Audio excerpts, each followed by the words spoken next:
Papa Maréchal, je suis venu à vous, Papa Maréchal, me recueillir et me rapprocher de votre esprit, comme je le fais à chaque fois que j'en ai l'occasion de venir à Rabat.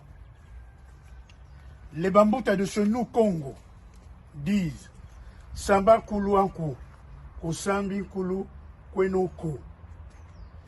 Je m'adresse donc à vous, un des grands esprits du Congo Zaïre, comme je m'adresse au Bankoulou, au Bisimbi, Congo, parce que je me suis toujours reconnu en vous pour avoir parrainé et fait confiance à mes débuts en politique. La visite d'aujourd'hui est particulière. Je me suis en effet souvenu d'une parole douloureuse que vous avez eue à prononcer au cours de votre règne.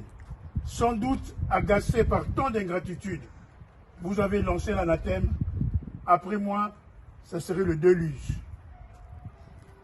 Nous y sommes malheureusement. Je viens pour cela vous demander aujourd'hui de nous délier, de délier le pays de cette terrible et malheureuse sentence. Le Congo va mal. Le Congo va mal, très mal.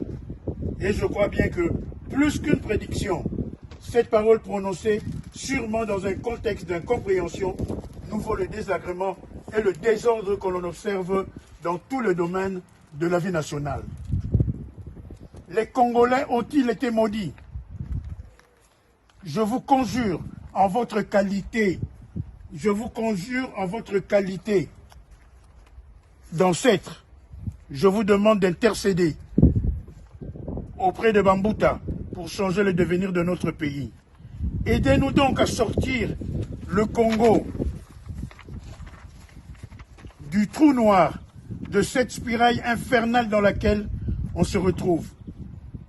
Le régime actuel veut changer la constitution à la demande de quelques-uns de cartérans inféodés de son parti politique pour plaire à un individu, oubliant les enseignements tirés de toutes ces années de chaos et d'instabilité que nous traversons depuis votre départ du pouvoir.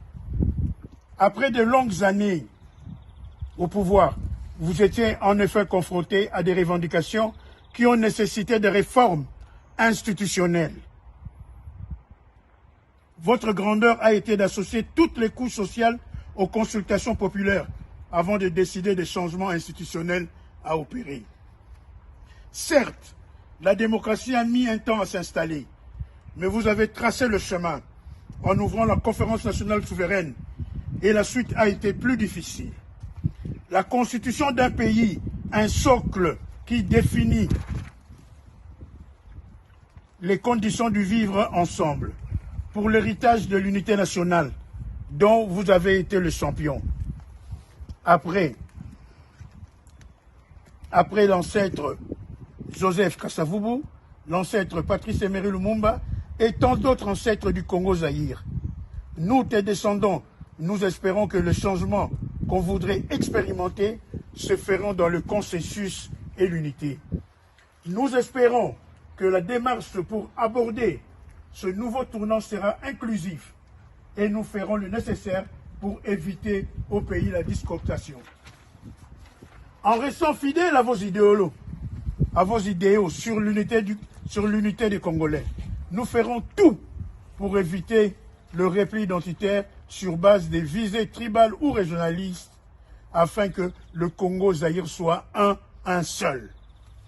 Au nom des sacrifices endurés par tous dans nos différents terroirs, à vous, au Bambouta, à Fumo Simon Kimbangu, je vous demande d'agir spirituellement pour changer le sort et la destinée de notre pays et de notre peuple.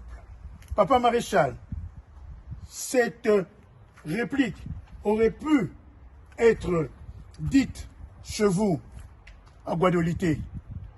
Malheureusement, vous êtes encore dans ce beau pays qui est le Maroc, qui vous héberge, ainsi qu'avec beaucoup de notre chers parents.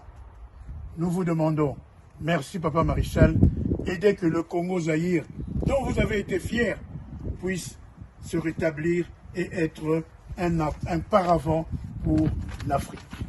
J'ai dit, et je vous remercie, Papa Maréchal, fait à Rabat le 9 juin 2024.